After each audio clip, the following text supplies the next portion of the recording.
फलं लभेत। यः पठेत् प्रयतो नित्यं श्लोकं भागवतं सुता। अष्टादश पुराणानां फलमाप्नोति मानवः। नित्यं कथा यत्र यत्र तिष्ठन्ति वैष्णवाः। कलिबाह्या नरास्तेवयो अर्च्यन्ते सदा मम। व्यासं व्यासकरं वन्दे मुनिनारायणं स्वयं। यतः प्राप्तलोकान् लोकामुक्तः कलिर्गः। यस्य तुण्डाच्युतश्च्युतो राजैतं रसात्मकः। तमा अच्युत कथा कुञ्जे सुकुञ्जतं शुकं भजे। श्रीधरं श्रीधरं वन्दे श्रीधरैकपरायणं। यस्यैव प्रसादेन श्रीधरेण प्रीतिः कृता। राधा भक्ति हरिर्ज्ञानं ताभ्या च समन्विता। तां श्री भागवतीं गाथा वन्दे जुगलरूपिणम्। स्थाने ऋषिकेश तव प्रकृत्या जगत् करिष्यत्यनुरज्यते च। रक्षासि वीतानि दिशो द्रवन्ति। सर्वे नमस्यांति च सिद्धसङ्घा। कस्माच्च तेन न मेरन्महात्मन्। गर्यसे ब्रह्मणोऽप्यादिकर्तरे। अनन्तदेवेश परमपुराणस्त्वं आदिस्तमक्षरं परं मानम्। वेदासि वेद्यं च परं च धाम। त्वया ततं विश्वमनान्तरूपम्। वायुर्यमोऽग्निर्वरुणः शशाङ्कः। प्रजापतिस्त्वं प्रपितामहश्च। नमो नमस्तेऽस्तु सहस्रकृत्वा। पुनश्च भूयो नमो नमस्ते।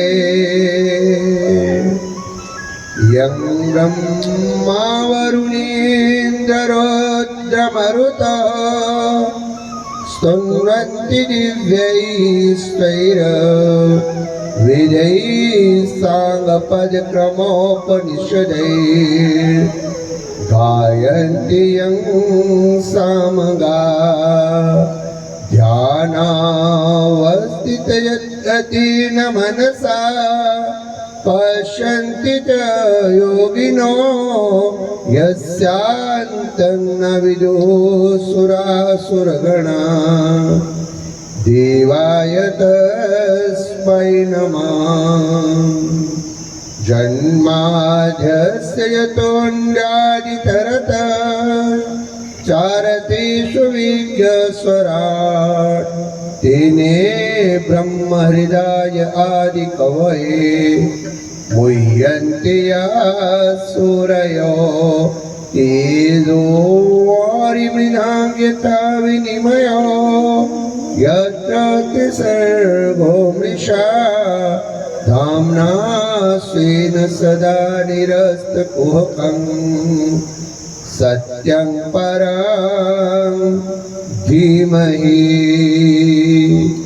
वसुदेवसुतं देवं कंसचाणूरमर्दनं। देवकी परमानन्दं श्रीकृष्णं वन्दे जगद्गुरुम्। सच्चिदानन्दरूपाय विश्वोत्पत्त्यादिहेतवे तापत्रयविनाशाय श्रीकृष्णाय वयं नुमः। मूकं करोति वाचालं पङ्गुलङ्घ्यते गिरिं यत्कृपातमहं वन्दे परमानन्दमाधवम्।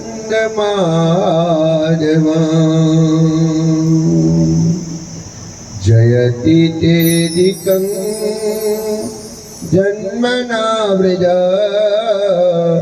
शयत इंदिरा शश्वदत्रयी दयत दृश्यता दीक्षुतावकाश त्वयि धृता सवस्वतान् विचिन्वते तव कथामृतं तप्तजीवनं कविविरीडितं कल्मषापहं श्रवणमङ्गलं श्रीमदाततं भुवि गृह्णन्ति ते भूरिधा जना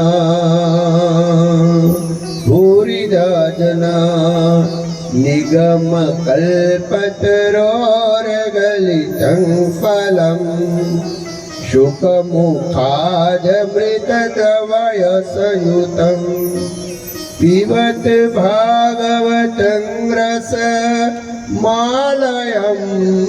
मुहुरो रसिका भुवि भावुका। नारायणां समारम्भान् शङ्कराचार्यं च मध्यमाम् अस्मदाचार्यपर्यन्तां वन्दे गुरुपरम्पराम्। वन्दे बोधमयं नित्यं गुरुं शङ्कररूपिणं यमाश्रितो हि वक्रोऽपि चन्द्रः सर्वत्र वन्द्यते। चैतन्यं शाश्वतं शान्तं व्योमातीतं निरञ्जनं नादबिन्दुकलातीतं तस्मै श्रीगुरुवे नमः। ध्यानमूलं गुरुमूर्तिः पूजामूलं गुरुपदं मन्त्रमूलं गुरुर्वाक्यं मोक्षमूलं गुरुकृपा। अक्षरानन्दबोधाय शिष्यसन्तापहारिणे सच्चिदानन्दरूपाय निरञ्जनाय गुरुवे नमः। ब्रह्मानन्दं परमसुखदं केवलं ज्ञानमूर्तिः द्वन्द्वातीतं गगनसदृशं तत्त्वमस्यादिलक्ष्यम् ऐक्यं नित्यं विमलमचलं सर्वधी साक्षिभूतं भावातीतं त्रिगुणरहितं सद्गुरुं तं नमामि। सर्वश्रुतिशिरोरत्न विराजित पदाम्बुज वेदांताम्बुज मार्तंड तस्मै श्रीगुरुवे नमः। तस्मै श्रीगुरुवे नमः।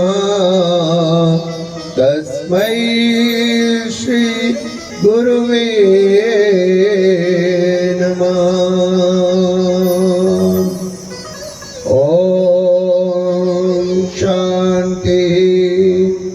शांति शांति ओम। सब बच्चे आंखें खोलें। बहुत अच्छे हैं आप लोग। और श्रीमद् भागवत महापुराण की कथा में प्रवेश करने से पहले आइए सभी लोग मेरे साथ में 18 पुराणों को नमस्कार करेंगे। हम यहाँ से बोलेंगे तो माता जी माइक पे बोलेंगे। आपको जैसा सुनाई दे कोशिश करनी है कि उसी प्रकार से बोल के आपने भी 18 पुराणों को नमस्कार करना है। श्रीमद् भागवत को तो नमस्कार हम कर ही रहे हैं, सभी प्राणों को नमस्कार करेंगे और उसके साथ ही कथा का आरंभ करेंगे। पहले 3 बार मेरे साथ सभी ने बोलना है।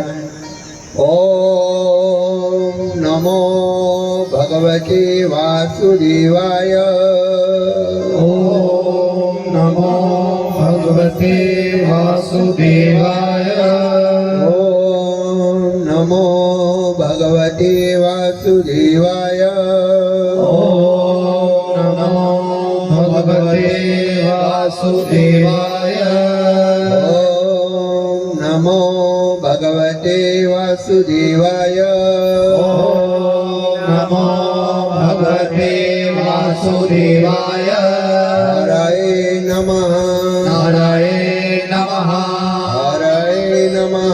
हरये नमः। हरये नमः। हरये नमः। ओम ब्रह्म पुराणाय नमः।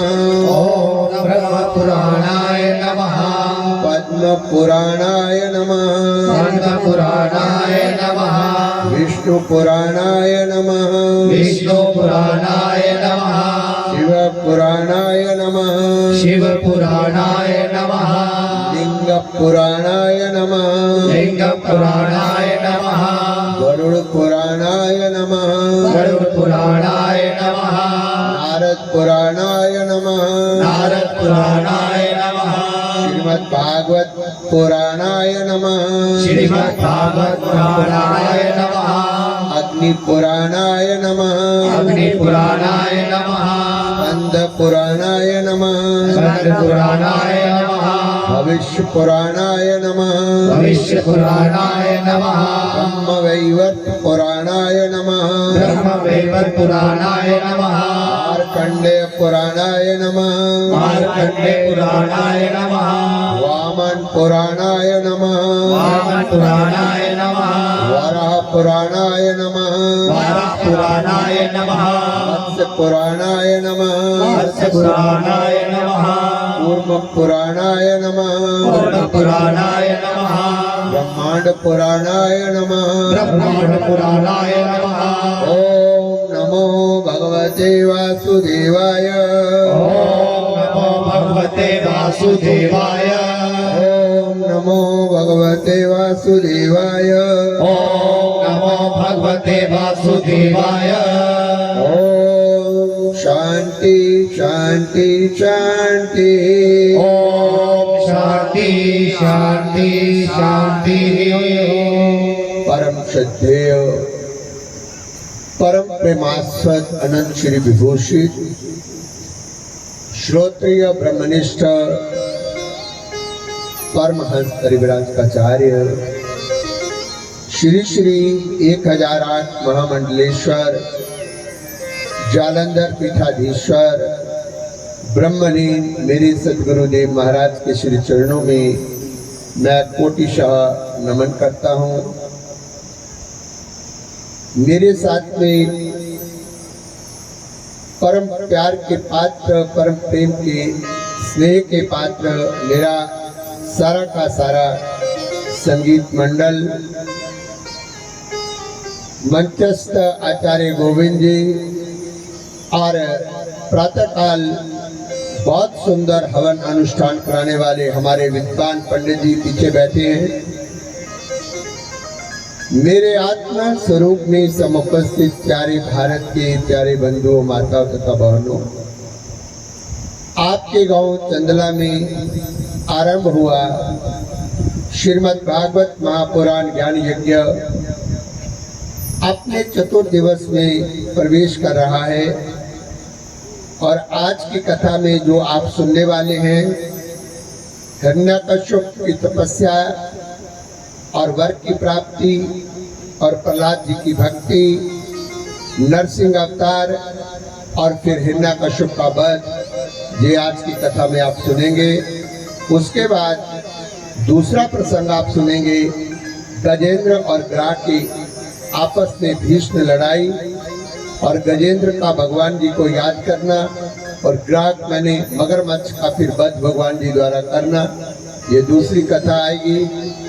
तीसरी कथा में आप सुनेंगे आज सागर मंथन की कथा और चौथा प्रसंग जो होगा ये होगा राजा सगर का चरित्र और माँ गंगा किस प्रकार से धरती पर अवतरण हुई।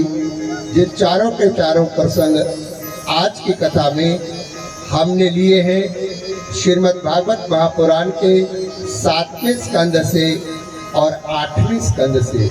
इस तरह से आज ये प्रसंग पूरा होते ही ये ज्ञान यज्ञ श्रीमद् भागवत का 7वां और 8वां स्कंद पूर्ण कर लेगा। तो आइए इस दिव्य विचारधारा में हम लोग अपनी मनोवृत्ति को एकाग्र करने का प्रयास करते हैं।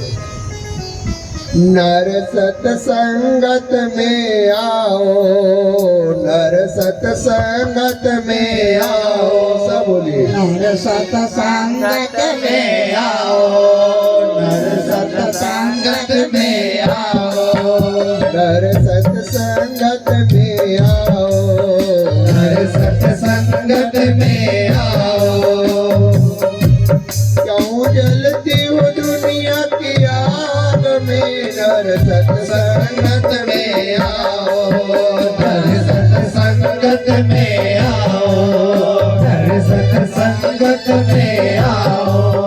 क्यों जलती हो दुनिया की आग में, जलती हो दुनिया की आग में, नर सत्संगत में आओ, नर सत्संगत में आओ, नर सत्संगत में आओ। क्यों जलती हो दुनिया की आग में, नर सत्संगत में आओ, नर सत्संगत में आओ। क्यों जलते हो दुनिया की आग में, नर सत्संगत में आओ। क्यों जलते हो दुनिया की आग में, नर सारी संगत बोलेंगे, नर सत्संगत में आओ। क्यों जलते हो दुनिया की आग में, नर सत्संगत में आओ, नर सत्संगत में आओ, नर सत्संगत में आओ। संसार अगन है भारी, संसार अगन है भारी, ये संसार अगन है भारी, संसार अगन है भारी। काम क्रोध की कठिन नारी, काम क्रोध की बखेया भारी, चिंता की लागी चिंगारी, बचे न कोई इस दाग से, हर सत्संगत में आओ, हर सत्संगत में आओ, हर सत्संगत में आओ। क्यों जलते हो दुनिया की आग में, नर सत्संगत में आओ, हर सत्संगत में आओ। क्यों जलती हो दुनिया की आग में, हर सत्संगत में आओ। क्यों जलते हो दुनिया की आग में, हर सत्संगत में आओ। ओ धुआं अंधगवारी, ओ धुआं भगवानी, ओ धुआं अंधगवारी, ओ धुआं भगवानी। दैत्य खिलाते चले नटारी, सारी संगत बोलेंगे। जलाते चले नटारी, राग देश की अगन है भारी, ठंडक नीत विराग से जम तम में जल दिया आओ। हर सत्संगत में आओ, हर सत्संगत में आओ। क्यों जलते हो दुनिया की आग में, हर सत्संगत में आओ, जलती हो दुनिया की आग में, हर सत्संगत में आओ। क्यों जलते हो दुनिया की आग में हर सत्संगत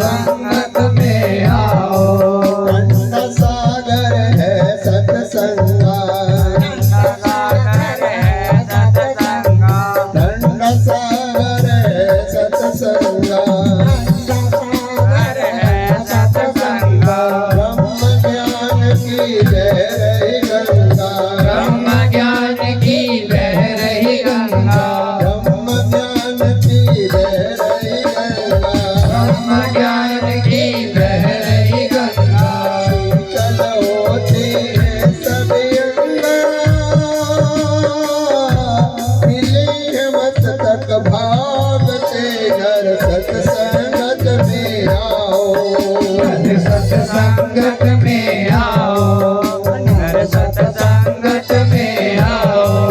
क्यों जलते हो दुनिया की आग में, हर सत्संगत में आओ, हर सत्संगत में आओ।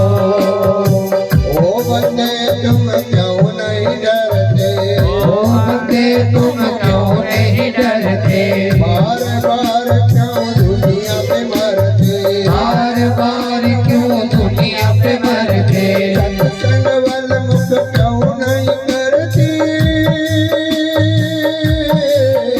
छुटे हैं जिसकी लाग से, हर सत्संगत में आओ, हर सत्संगत में आओ, हर सत्संगत में आओ।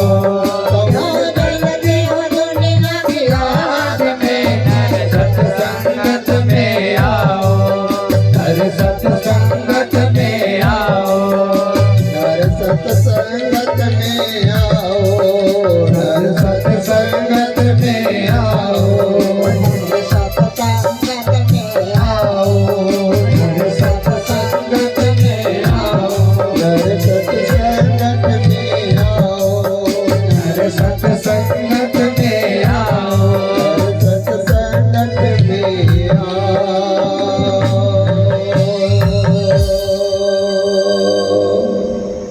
छोटा सा कीर्तन करेंगे। गोविंद मेरो है, गोपाल मेरो है, गोविंद मेरो है, गोपाल मेरो है, गोविंद मेरो है, गोपाल मेरो है,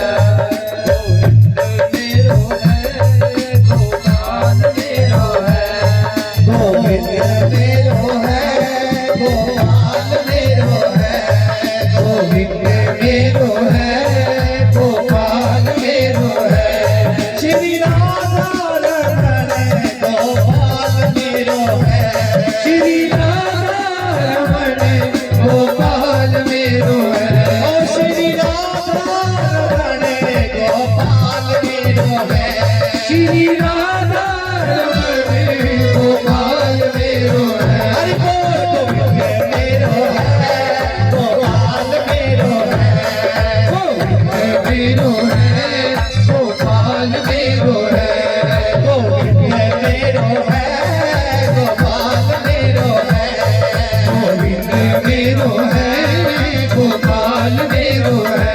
श्री राधा रमण गोपाल मेरो है, श्री राधा रमण गोपाल मेरो है, श्री राधा रमण गोपाल मेरो है, श्री राधा रमण गोपाल मेरो है। गोविंद मेरो है, गोपाल मेरो है, गोविंद मेरो है, गोपाल मेरो है, गोविंद मेरो है, गोपाल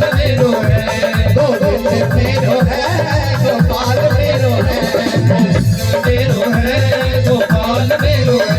श्री राधा रमण गोपाल मेरो है, श्री राधा रमण गोपाल मेरो है, श्री राधा रमण गोपाल मेरो है, श्री राधा रमण गोपाल मेरो है, गोविंद मेरो है, गोपाल मेरो है, मेरो है, गोपाल मेरो है। जय जय श्री राधे, जय जय श्री राधे, जय जय श्री राधे। कल की कथा में आपने सुना कि आराध्य भगवान ने 12 अवतार धारण करके किस प्रकार से हिरण्याक्ष, और ये भी आपने कल सुना कि ये हिरण्याक्ष और हिरण्याकश्यप कौन थे। ये भगवान के विष्णु के पार्षद थे, जिनका नाम जय और विजय था। सनकादि को अपमान करने के कारण वो दोनों श्रापग्रस्त होकर के हिरण्याक्ष और हिरण्यकश्यप बने। और कल आपको ये भी बताया कि जब दोनों ने गिड़गिड़ा करके अपनी मुक्ति का उपाय पूछा तो तब उनको कहा कि तुम 3 जन्म दैत्य कुल में लोगे। पहला तुम्हारा जो होगा जन्म हिरण्याक्ष और हिरण्यकश्यप के रूप में, उसके बाद फिर आएगा त्रेता काल, और त्रेता काल में तुम्हारा जो जन्म होगा वो रावण और कुंभकर्ण के रूप में होगा। और बार बार भगवान विष्णु तुम्हारा वध करेंगे और तुम्हारे पापों का इसी तरह से प्रायश्चित होगा। और द्वापर काल में तुम शिशुपाल और दंतवक्त्र के रूप में जब फिर धरा पर आओगे तो पुनः भगवान अपने सुदर्शन से तुम्हारा उद्धार करेंगे। इस प्रकार से 3 बार जब आपका जन्म हो जाएगा तो आप फिर पुनः अपनी जय विजय भगवान के पार्षद के स्वरूप को धारण कर लोगे। तो यहाँ पर आपको कल हमने ये भी समझाया कि असुर कौन है, असुर होता क्या है। हमने सीरियलों में देखा कि जिनको असुर बनाया जाता है काले कपड़े पहना के, इतने लंबे लंबे सींग, और हम सोचते हैं कि कोई बड़ी भयानक शक्ल सूरत वाला व्यक्ति असुर होगा, लेकिन वास्तव में शास्त्र कहता है असुसुहु रमन्ते इति असुरः, जो इंद्रिय और इंद्रिय भोगों में रमन कर रहा है वो असुर है। क्या है? असुर है। और अभी यो आ रहा है प्रसंग 7वें स्कंद के अंदर। हिरण्याक्ष तो जा चुका है और अपने बड़े भाई का बदला लेने के लिए हिरण्यकश्यप भगवान विष्णु का विरोधी हो चुका है और भगवान विष्णु से टक्कर लेने के लिए वो घोर तप कर रहा है। थोड़ा सा कहानी को अगर हम मोड़ दे रहे तो ये समझना है कि देखिए, देवता और असुर इन दोनों के पिता एक ही है। कौन है? दोनों के पिता कौन है? एक ही है। एक ही पिता की दोनों संतानें। अब हमें ये समझना है, ये हमारे गृहस्थ आश्रम के लिए बहुत नियम जरूरी है, और इन जंग बच्चों के लिए तो बहुत ही जरूरी है। जिन्होंने देश को, देश का भविष्य देना है, उनके लिए ये नियम बहुत जरूरी है। सभी लोग चाहते हैं कि हमारे घर में श्रवण कुमार पैदा हो, हमारे घर में कोई भक्त पैदा हो, हमारे घर में कोई देवता स्वरूप बच्चा पैदा हो, हमारे घर में कोई बहुत अच्छी संस्कारों से युक्त संतान पैदा हो। बोलो, चाहते हैं कि नहीं चाहते? कौन चाहता है कि मेरे घर में गलत संस्कारों वाला कोई पैदा हो जाए? लेकिन ये जो हिरण्याक्ष, हिरण्यकश्यप और दिति की बात मैं सुनाने जा रहा हूँ, ये राक्षस आए कहाँ से, कैसे पैदा हुए? इनका मूल एक है, इनकी जड़ एक है। किसके साथ मूल एक है? देवताओं के साथ, क्योंकि इनका पिता एक ही। लेकिन एक ही पिता, ये सोचना है, एक ही पिता की संतानें देवता कैसे हो गई, और उसी पिता की एक संतान भगवान विष्णु साक्षात वामन अवतार। अभी वामन अवतार की कथा की ओर जाएंगे तो फिर बहुत लंबा हो जाएगा प्रसंग। वो भी वहीं से है, और उसी पिता के माध्यम से जे हिरण्याक्ष और हिरण्यकश्यप जैसे भयानक भयानक राक्षस इस धरती पर पैदा हो रहे हैं। फर्क क्या है? ये कथा हम गृहस्थियों के लिए बहुत बड़ा एक मैसेज देती है, एक संदेश देती है, और खास करके आज की यंग जनरेशन्स के लिए ये बहुत ही महत्वपूर्ण बात है। पहले हमारे माताएं बुजुर्ग जो पहले हुए, वो लोग फिर भी संयमी लोग थे। वो समय का ध्यान रखते थे, वक्त का ध्यान रखते थे, हर कार्य समय से वो लोग करते थे। जीवन में चाहे वो ज़्यादा पढ़े लिखे नहीं थे, पर उनके जीवन में उच्च मर्यादाएं देखने को मिलती हैं, उच्च संस्कार देखने को मिलते हैं। आप स्वयं नोट कर रहे हैं, जैसे जैसे आज की जनरेशन पढ़ी लिखी, बहुत पढ़ी लिखी निकल रही है, डिग्रियां बहुत हैं, परसेंटेज बहुत है, और कई कई पोजीशन होल्डर बच्चे निकल रहे हैं, लेकिन संस्कार जीरो है। क्या है? तो कभी आपने सोचा जिस संस्कार विहीन जो संतान पैदा हो रही है, ये क्यों हो रही है? और संस्कार विहीन संतान का नाम ही असुर है। क्या है? हाँ, वही असुर है। और असुर कैसे पैदा होते हैं, कब पैदा होते हैं? हम तो चाहते हैं कि कोई भक्त पैदा हो, हमारा बच्चा हमारा नाम रोशन करे। आपने देखा नहीं, जब बच्चा 12-13 साल का होता है, जैसे जो छोटे छोटे बच्चे हैं, ये तो बेचारे कहने से बैठ जाएंगे फिर भी कथा में, सत्संग में, लेकिन जो 19-20 साल के बच्चे को कहना हो तो वो बोलता है मम्मी आपको छोड़ के आ जाऊंगा और फिर बाद में लेने आ जाऊंगा, लेकिन मुझे वहां बैठने के लिए नहीं बोलना। बोलो ये सच है कि झूठ है? एक शर्त लगाते हैं, मुझे बैठने के लिए नहीं बोलना गुरु जी के सामने कि इधर बैठ जा, मैं नहीं बैठूंगा। तो ये सारी की सारी जो आसुरी संतानें हैं, इनकी माता का नाम है दिति।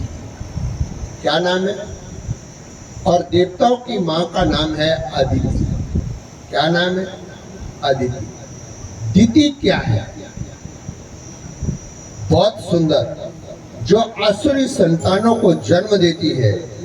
कथा तो ये कहती है कि उसने अपने पिता, अपने पति कश्यप ऋषि को उस समय संतान के लिए बाध्य किया जब संध्या का समय था, जब भगवान को याद करने का समय था, जब ईश्वर का स्मरण करने का समय था। और ऋषि ने बहुत मना किया कि हे प्राण प्रिया, अन्यत्र मैं तुम्हें संतान की प्राप्ति करा दूंगा, लेकिन जिस समय उचित। परंतु हठ पर आई हुई वो दिति मानी नहीं और आखिरकार उसने गर्भ धारण किया अनुचित समय में। और उसी से ही जिस सारी की सारी संतानें, जितने असुर हैं, वो पैदा हो रहे हैं। और उन्हीं में से हिरण्याक्ष और हिरण्याकश्यप भी हैं। और वास्तव में इसका लक्ष्य अर्थ अगर हम देखें तो बड़ा गहरा है। जिस घर में असुर संतान होती है, संस्कार विहीन संतान होती है, तो बोलो उस घर परिवार में कभी शांति रहती है? अरे बोलो ना। और दूसरे गूढ़ लक्ष्य में, ये तो है कथा के माध्यम से कि दिति ने ऐसा किया फिर राक्षस हो गए। लक्ष्य अर्थ का मतलब है कि दिति क्या है? दिति भेद बुद्धि का नाम है। इसका नाम है भेद बुद्धि का नाम है। और हमारे यहाँ शास्त्र में 2 प्रकार के शास्त्र हैं। एक भेद ज्ञान को प्रतिपादन करने वाले शास्त्र हैं, और छठा जो शास्त्र है वेदांत, वो अभेद ज्ञान को प्रतिपादन करता है। किसको करता है? तो हमारे ग्रंथों में भी 2 प्रकार का ज्ञान हमको मिलता है। एक है भेद ज्ञान और एक है अभेद ज्ञान। आपकी भाषा में समझाएंगे। भेद ज्ञान क्या होता है? जिसकी, पहले ये समझना है, जिसकी बुद्धि में भेद ज्ञान है तो समझ लो वो माता दिति है। ये भेद ज्ञान वाली बुद्धि ही दिति है।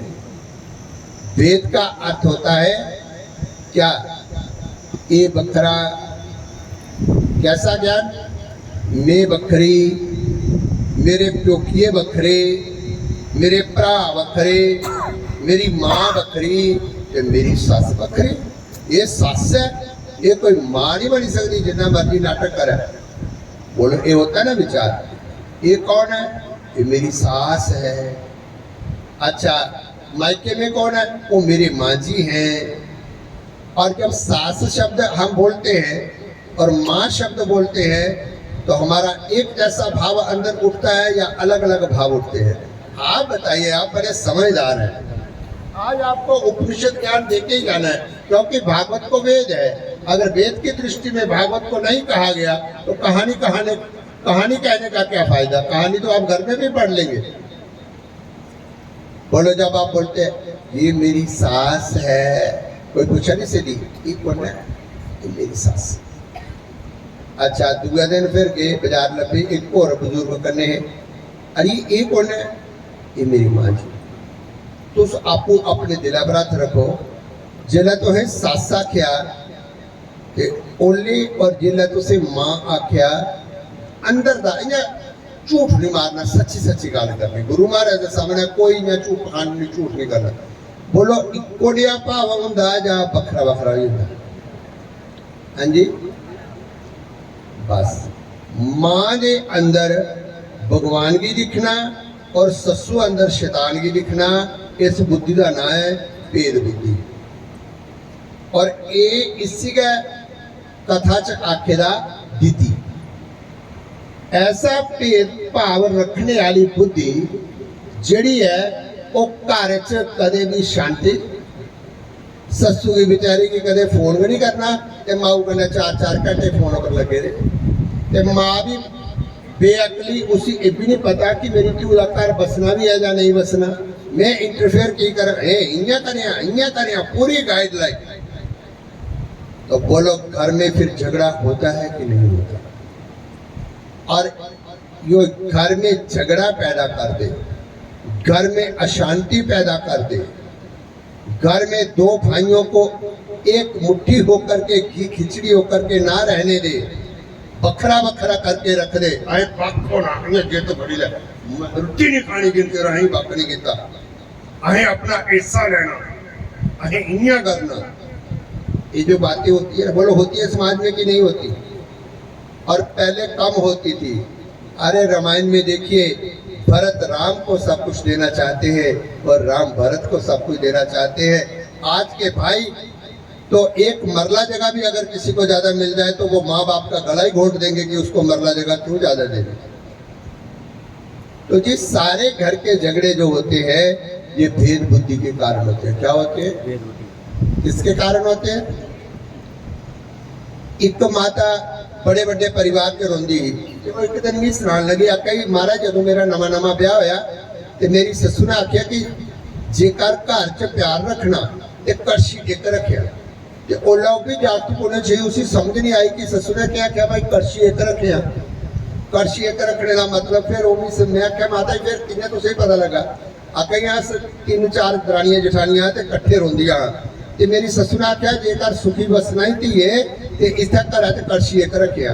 मतलब जिसलै रोटी बनाने लगी अपने जागते ते दरानी के जागते फर्क नहीं करिया, अपने जागते ते जठानी के जागते फर्क, अपने जागते ते ननानू के जागते फर्क, एक कड़छी।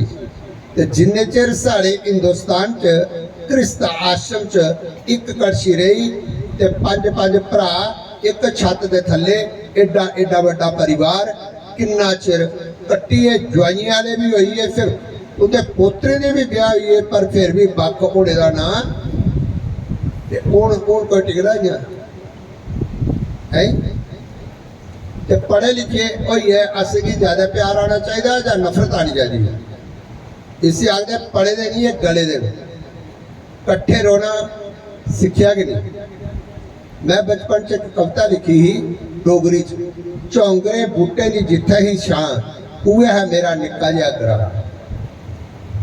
झोंगरे बूटे झोंगरे हूँ बूटे भी नहीं रहे, वो गड्डियां पर लिखदा हुंदा, वो लोक नहीं रहे, वो शोक नहीं रहे। बूटा वटना सब तो पहले, छां हुण भी नहीं देनी। जो मैं बड़े चिरे हरिद्वार रही है अपने ग्रां च वापस गया, एक कविता वो पहले वैसे लिखी थी, वो लिखिया कि चौंकरे बूटे की जिथे ही छां उहे है निक्का जिहा मेरा ग्रां। बोलो तुस भी चेता करो इन्ने सारे ग्रां है या नहीं? पुराने बुजुर्ग कट्ठे बोना कट्ठे बसोना, एक दूए कन्नै मिले बगैर कदे नहीं रोना। चौंकरे बूटे की जिथे ही छां उहे है मेरा निक्का जिहा। अज चेता आंदा ते फिर दुए पैरे च लिखिया हाय मेरे रब्बा मेरे ग्रां की लगी कि नहीं तत्ती बहा, हूं ते डरा कने घटोए घटोए दे रोंदे सारे ने सा। धोखे चलाकी दी बीमारी खा दी इन्ने सारे बंदेगी जियां सिनक खाई उड़दी विचों विच कंदेगी। हाय रब्बा मेरे ग्रां की लगी कि नहीं तत्ती बोलो ततीबा एकड़ी ततीबा नहीं हो सकता है ठंड हो या बरखा हो या, लेकिन जी अंदर अंदर ततीबा चला रही है, बोलो सारे की महसूस होंदा नहीं कि वो प्यार नहीं रहा, वो अपनापन नहीं रहा, वो लोग नहीं रहे। उन कन्ने वाला घर कोई बीमार भी हो जाते अगले उठते नहीं दे, एक बंदे ने बीमार होना पूरा कर नहीं। अज भी चेता है जिला मैंने निहाल जाता है ते 4-5 मामे मामियां सारे पहले तो अद्धा किलोमीटर दूर ठंडा पानी लेके पुज जाना, फिर जिला से वापस आना मेरी मम्मी वो आखते बोबो बोबो ही प्रधान, अद्धा पिंड बोबो ही प्रधान ज्यादा ते हूं दी अजकल दी बोबो पता नहीं लगता कोला आई ते कोला ते अपने घर ग्रां दी जेहड़ी कोई भी कुड़ी होनी ना भैन साढ़े कन्नै यूनिवर्सिटी पढ़दियां ते इयां लगदा है कि मेरी सक्की भैन है, कोई इयां अखुटिया दिक्खे ते इयां जहर बनी जांदा ते अजकल ते अपनी गली च भी कोई इयां ते ये सारा काम जेड़ा उन्हें कराया इसका नाम है भेद बुद्धि। काश कि हम लोगों को ऐसा ज्ञान देने वाले गुरु मिलते जो सबसे पहले इस भेद बुद्धि को तोड़ते, और अगर भेद बुद्धि टूट जाती तो आज हमारी गली में मोहल्लों में हमारी दुकानों में सड़कों में हिरण्याकश्यप और हिरण्याक्ष जैसे राक्षस घूमते हुए नहीं मिलते। और दिल्ली में जो केस हुआ था निर्भया का, ऐसे केस हमारी रूह को कपा देते हैं, ऐसी बातें ना होती। पेपरों पर छोटे छोटे बच्चियों के साथ क्या होता है मैं कहना नहीं चाहता, रूह कांप जाती है। आज तो सगे भाई बहन को भी रात को इकट्ठे रखने में माँ बाप को डर लगता है कि इनको अकेला छोड़ के जाए या ना जाए, बोलो ना। और इसीलिए किसी शायर ने लिखा, गुलशन को उजाड़ने के लिए, उपवन को उजाड़ने के लिए, बाग को उजाड़ने के लिए एक उल्लू ही काफी है। उस बाग का क्या होगा जहां हर शाख पे उल्लू बैठा है? उस गांव का क्या होगा? उस शहर का क्या होगा? उस देश का क्या होगा जहां हर शाख पे एक रावण, आज गली गली रावण, एक हिरण्याकश जेडी गल सुना दे आज गली गली हिरण्याक्ष, एक हिरण्याकश्यप जिहदी गल सुना दे और अस आखने तौबा तौबा इने राक्षस साढ़े घर नहीं होन। अजकल बोबो बोबो बैठी बोबो दस गली गली फिरा दे, 2-4 को मैंने मुंगली फेर दी, फिर उन्होंने मेरे आश्रम के सामने आना छोड़, और अगर मैं इतना सख्त ना हूं ना तो मेरे आश्रम के सामने जो पला है ना पला, तो दोपहर को ये हिरण्याक्ष राक्षस सारे इकट्ठे होकर उधर ताश खेलेंगे। तो मेरी मुंगली से डर के मारे उधर नहीं आते, पर गांव की दुकान में जाके देखना ये क्या करते हैं। गांव की किसी सरपंच पंच का कोई गांव में डर नहीं। बोलो समय लगा तो दीदी कौन है? ये भेद बुद्धि का नाम है। क्या है वो समझिए। तो वेदांत जरा तो से बड़ा औखा लगना ना, वेदांत का है अभेद ज्ञान, इस भेद बुद्धि को तोड़ देगा। कैसे तोड़ेगा? वेदांत बोलेगा सर्वम खलु इदम ब्रह्म। हे बहू तुम अपनी सास में सास मत देखना, ब्रह्म भावना करना। अपनी माँ में भी ब्रह्म भावना करना, अपने पिता में भी ब्रह्म भावना करना, अपने देवर जेठों में भी ब्रह्म भावना करना। जो संतान तेरे गर्भ में पैदा हो रही है उस संतान में भी ब्रह्म भावना करना। पैदा होने के बाद भी उनकी जो परवरिश करना तुम ब्रह्म भाव से करना। कुत्ते में गाय में भी ब्रह्म भाव देखना, चिंटी में भी ब्रह्म का दर्शन करना, तिनके की भी कभी निंदा नहीं करना।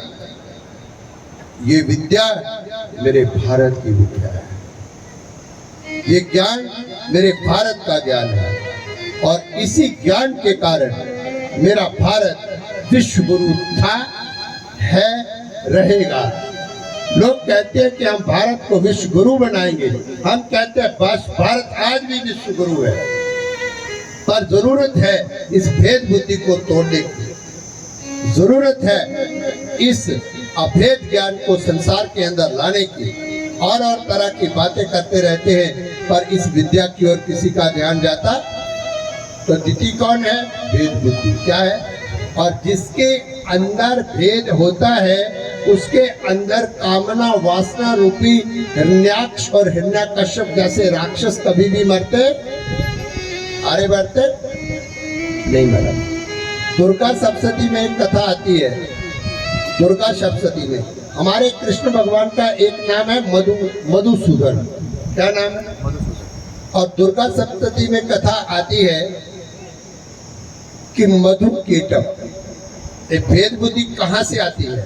ये दो राक्षस इधर जिनको बोला ना हिरण्याक्ष और हिरण्यकश्यप, इनको दुर्गा सप्तशती में इन्हीं के भाई हैं वो, इनका और वंश होगा पर असुर ही है। नाम है मधु कीटक। क्या है? क्या है? और मधु क्या है? कानों से जब हमको प्रशंसा ज्यादा अच्छी लगने लगे तो समझ लेना मधु नाम का राक्षस अंदर, और किसी की निंदा प्यारी करने लगे, हर समय निंदा निंदा निंदा निंदा। एक केटव, क्योंकि निंदा कड़वी होती है, ये केटव है, और प्रशंसा जो होती है वो मीठी मीठी होती है, ये मधु है। और मधु केटव कहाँ से पैदा हुए? भगवान विष्णु और कर्ण मलोर उद्भूता, भगवान विष्णु के कान के मैल से ये मधु केटव राक्षस पैदा हो गए। और ऐसे खतरनाक ये लोग हैं जिसके कान के मैल से पैदा होते हैं उसी को मारने को दौड़ते हैं। हाँ, रावण को मरवा दिया जरूरत से ज्यादा प्रशंसा करने वालों ने।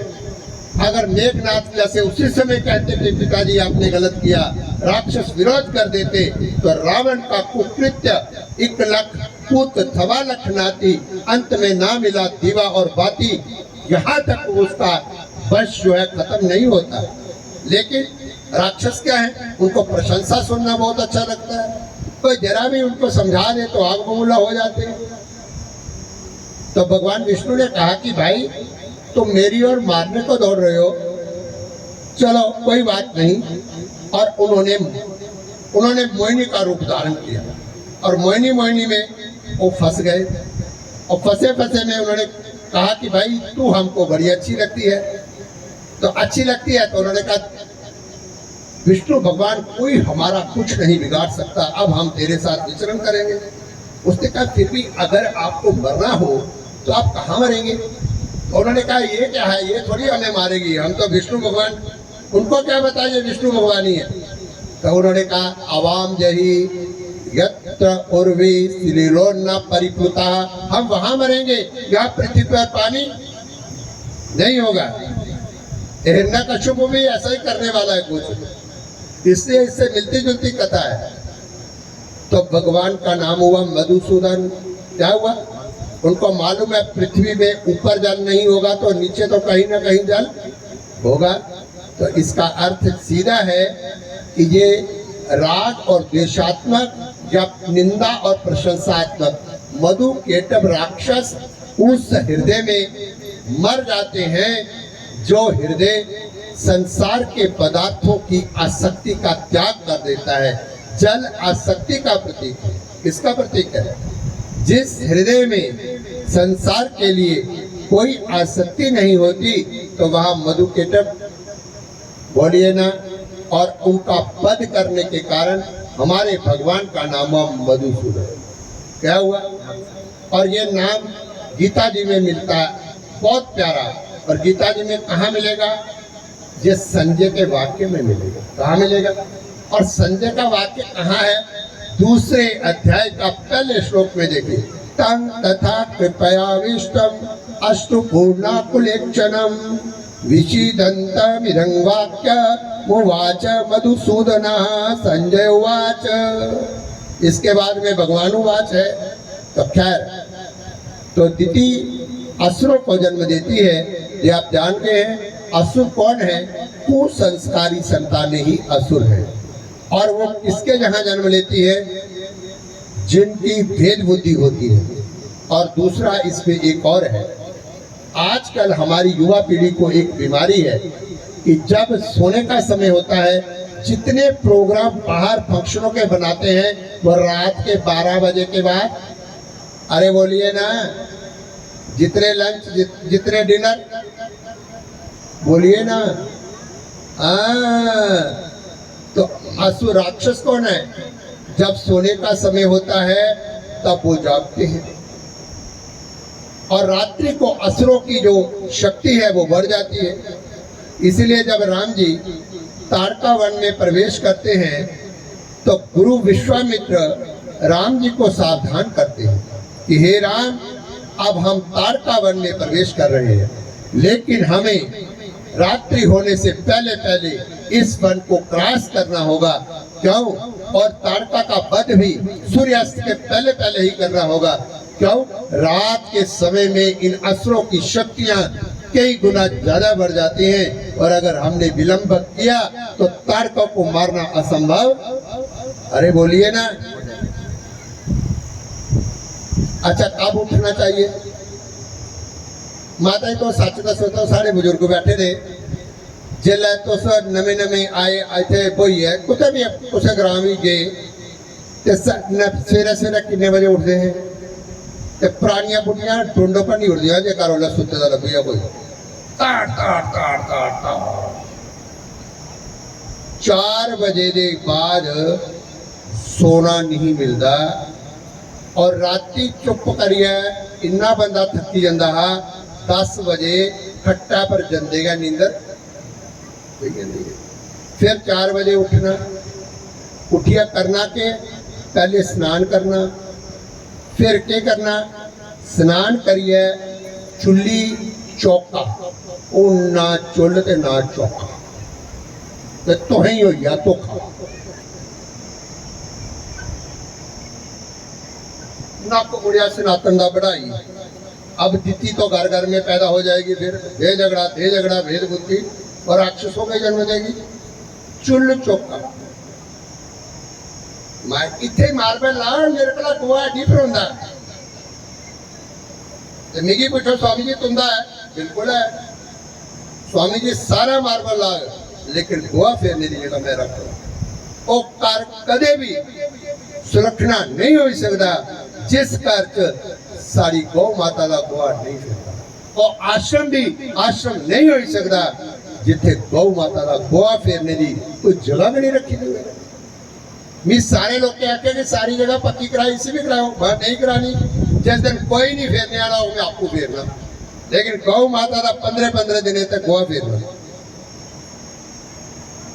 उनमें क्या करा दो कथा सुना कहानी जो सुनिए तो बड़ा आनंद आना भाई हाँ महाराज ने बड़ी सोहनी कहानी सुनाई, पर कहानी का फायदा ता होना जेकर उहदे पर अमल करना हो। महाराज तो एक गल दसा तो सारी फॉरन च नहीं गई है, उन्हें लोग इन्ना भौतिकवाद दिखी लेदा, they are reversing back for the mud house. अब मड हाउस कौन होता है आपको डोगरी में बता, साढ़े पहले कच्चे मकान नहीं होंगे तो बोलो कदे एसी लाने की जरूरत पई कि भखदे कि नहीं। तो वो अंग्रेज इतना रह चुके हैं इन चीजों में, अब वो कहीं गांव में जगह लेते हैं, और लंदन के अंदर मेरे को जहाँ तक जानकारी है शहर में जगह सस्ती है और गांव में जगह महंगी है, क्योंकि वो लोग शहरों में रहना ही नहीं चाहते, और गांव में जाकर के वो मड हाउस में अपना तालाब वगैरह बनाते हैं, उधर जंगल में आराम से रहते हैं। और वो जो घर थे हमारे कच्चे वो हाइजीनिक थे, जो घर में प्रोड़ा फेंकते थे वो सैनिटाइजर था। आजकल जो रंग लगाते हैं सारे केमिकल है, ये सारा जहर है। क्या गाय का गोबर अपने आप में सैनिटाइजर था, और इसलिए पुराने बुजुर्गों को ना हॉस्पिटलों की जरूरत थी ना किसी की जरूरत थी, क्योंकि 90 साल तक भी हमारी दादी नानी एकदम चमचमाता चेहरा और घर की बहुओं का पीला चेहरा। अली में बोबो याकड़ा बोबो तेरिया नुआ दे तेरे को भी ज्यादा गुड्डियां लगदी ते जेड़ियां इंडिया नुआ गेड़ियां उन्हें पता नहीं प्योकिया का बुढ़े ही आना या जवानी दिखनी भी नहीं होगी, है नहीं पता। एक बंदा भी सुना रहा मेरी कुड़ी बीए पढ़ती तो मैं ये सोचा रहा, मैं सोचा तीसरी चौथी पढ़ती होनी है कि ना, मैं कुड़ी दिखा कि मैं सोचा ये तीसरी चौथी पढ़ती होनी है। जब मैं पूछा है बीए फाइनल है, बीए फाइनल तो मुंह इंदा की है।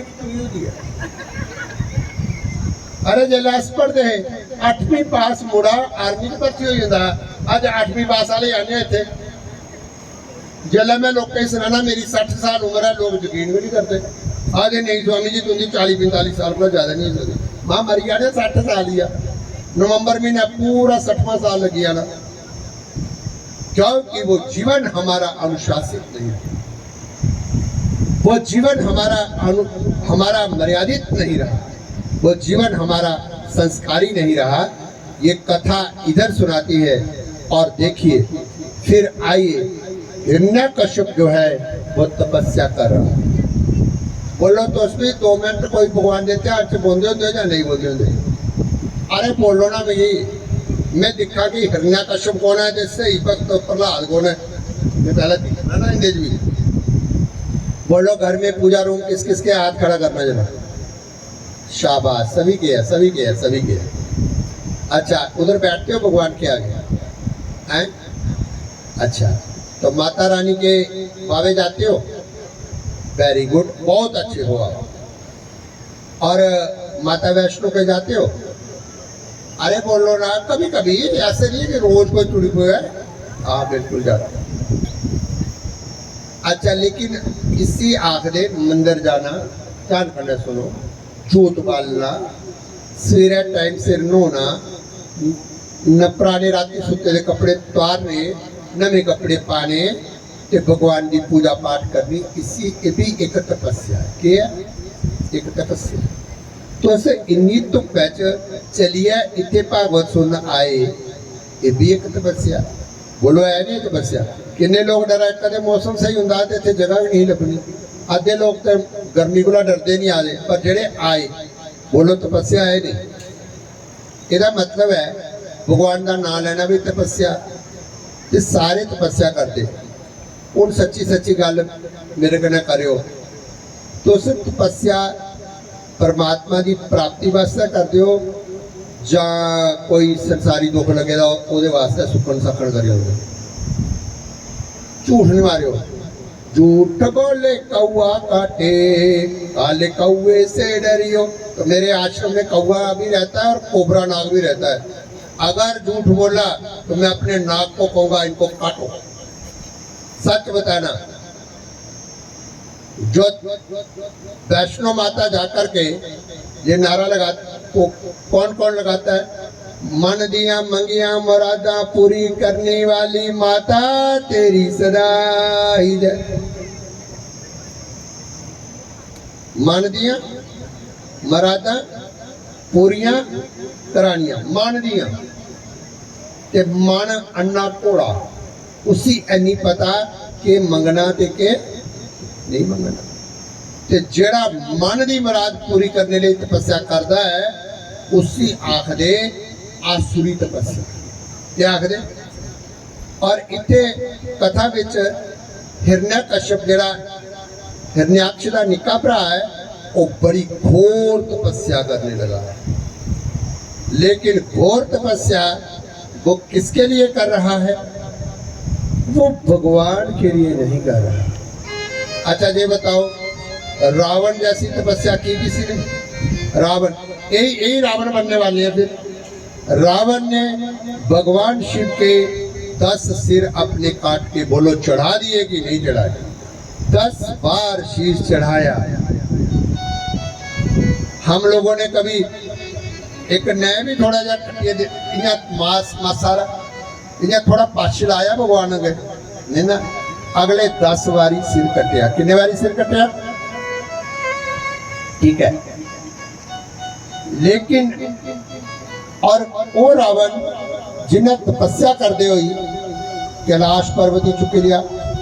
बोलो चुकिया कि नहीं चुकिया? भगवान शंकर ही प्रसन्न किया।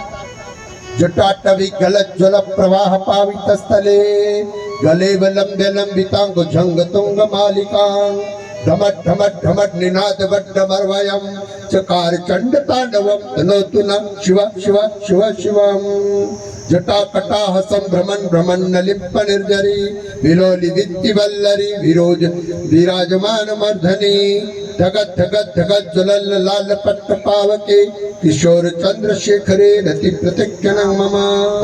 ये तांडव स्तोत्र किसका है? रावण का है। ओके, अब आइए यहाँ ऐसे ही लेकिन रावण ने बोलो शिव जी भगवान को प्रसन्न करके शिव को मांगा या किसी और चीज को, ये जटाटवी गला जला जो भी किया उसने, भगवान शंकर मुझे हमेशा के लिए प्रभा प्राप्त हो जाए, वहां नजर है रावण की या कहीं और नजर है। अरे बोलिए ना, रामायण नहीं पढ़ी, चलो हम हेल्प कर देते हैं। रावण ने कहा कि भगवान आप मुझ पर प्रसन्न हो, आप मुझे अपनी अजय खड़ग चंद्रहास खड़ग दे दीजिए। क्या मांगा? अरे बोलो ना, क्या मांगा? चंद्रहास खड़ग। और इधर कथा कह रही है हिरण्यकश्यप घोर तप कर रहा है। क्या कर रहा है और क्यों कर रहा है?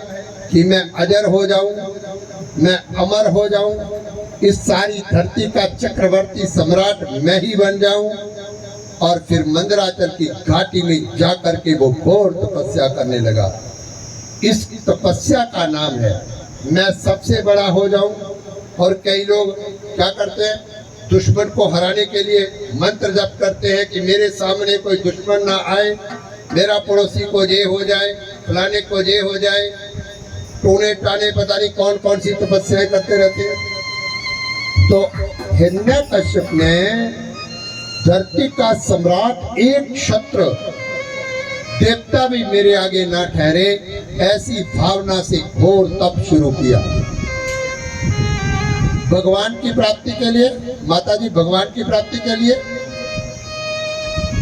और भगवान जी को ये पता लग गया कि अगर हिरण्यकश्यप का ये तप पूरा हो गया तो काम बहुत गलत होने वाला है।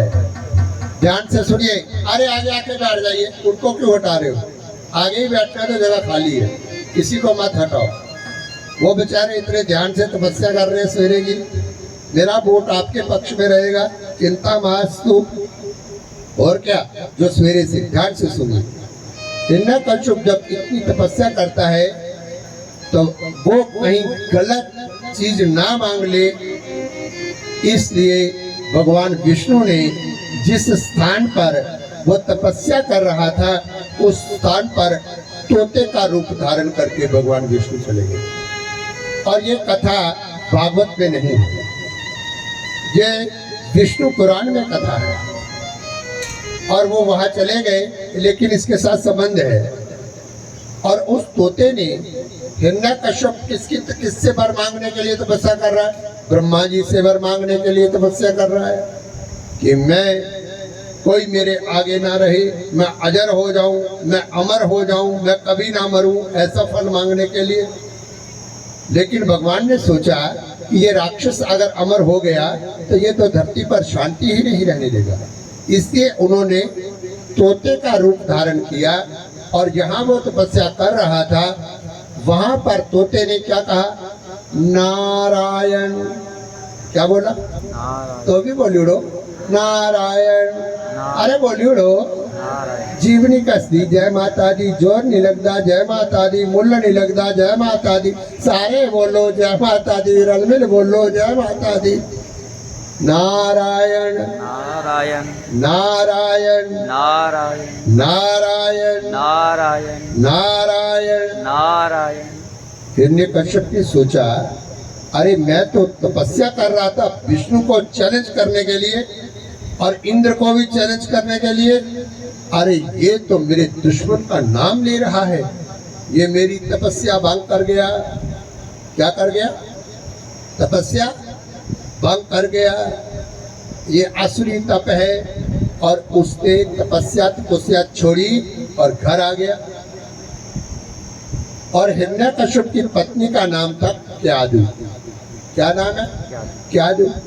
उसकी पत्नी बड़ी धर्मात्मा थी। देखिए अब जैसे रावण की पत्नी मंदोदरी कितनी सतीत्व वाली, लक्ष्मण की पत्नी सुलोचना, इनके नाम सतियों में आते हैं। ऐसा नहीं है, असुर माताएं भी बड़ी बड़ी तपस्या करती हैं। और नारायण नारायण जब वो वापस आया तो अब राक्षसों का स्वभाव तो बड़ा क्रोधी होता है। अब क्यादु को तो वो कह के गया था कि मैं कई हजार वर्ष तक भगवान की तपस्या तो वो तीसरे दिन ही वापस आ गया। लेकिन अब कौन पूछे। और मैं जहां तक गृहस्थ आश्रम के बारे में जानता हूँ थोड़ा बहुत, वैसे तो हम सन्यासी, हमें कुछ लेना देना नहीं। माताओं को एक ना घर के नारायण की एक कमजोरी का पता होता है। वो घर में आएगा तो पहले उसको कुछ नहीं पूछेगी। अगर उसका भेद लेना है तो पहले उसके साथ मीठी मीठी बातें,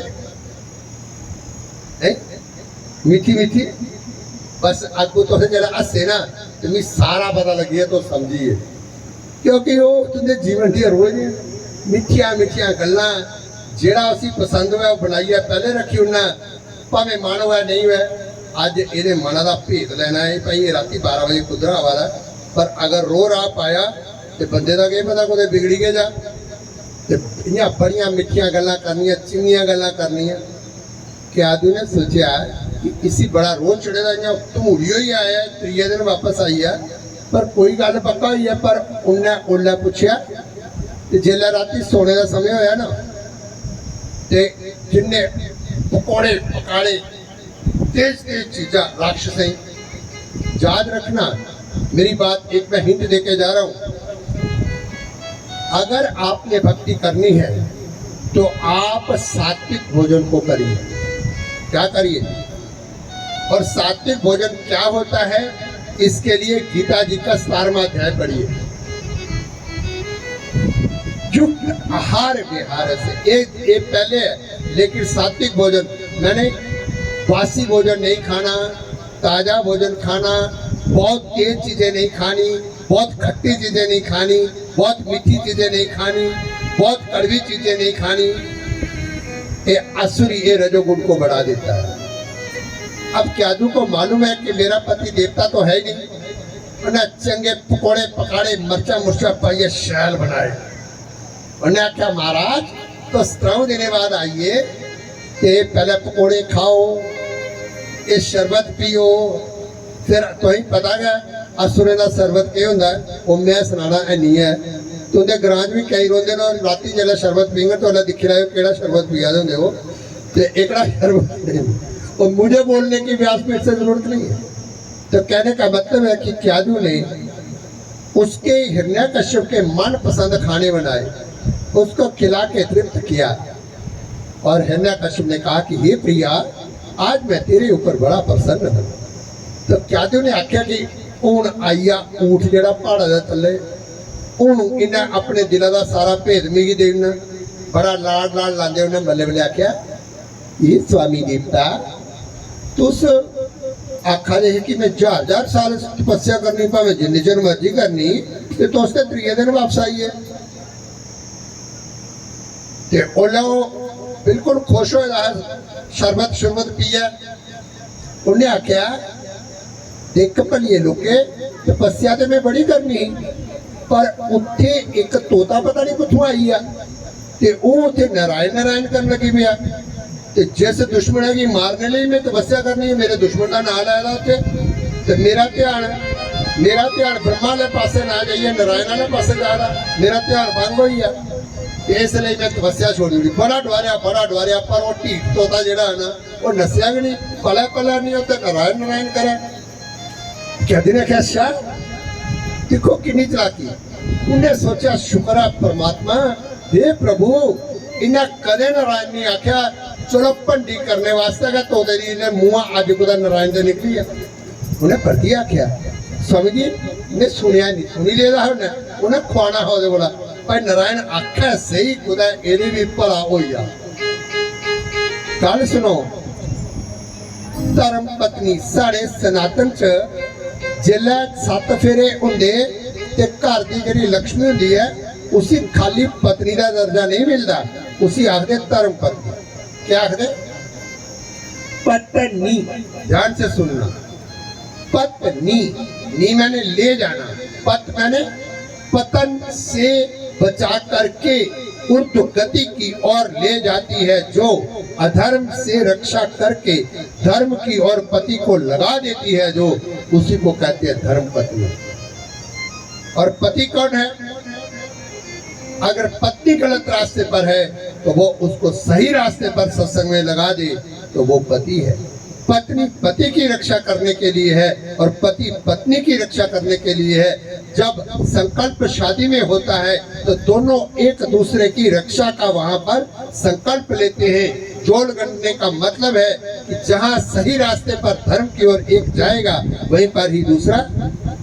तो क्या तूने सोचा भाई ये राक्षस है कि शुक्र है खुदा नारायण नारायण आखा उन्हें महाराज में सुनिया नहीं है। अच्छा क्या खड़ा हो कौन नहीं वो तूता है। अच्छा क्या खड़ा है नारायण प्रत्ये नारायण पाइड़िया इन्या कर दे क्या दूना 108 बारी नारायण कढ़ाया किन्ने बारी कढ़ाया। हाँ तो जिला नारायण नारायण 108 बारी आख्या ते ओदी राक्षसी बुद्धि जड़ी ही वो थोड़ी घटी। और उस वेले सज्जनों एक बड़ी सोहनी गल सुनाना तुसेंगी। क्या दे गर्भ तेला नारायण नारायण आखा है ना कौन हिरण्यकश्यप ओला गया क्यादू दा ते हिरण्यकश्यप दा शारीरिक संबंध बनया और नारायण नारायण आखरे आखरे कोरी प्रहलाद दी गर्भ विच स्थापना बीज रूप च होई गई।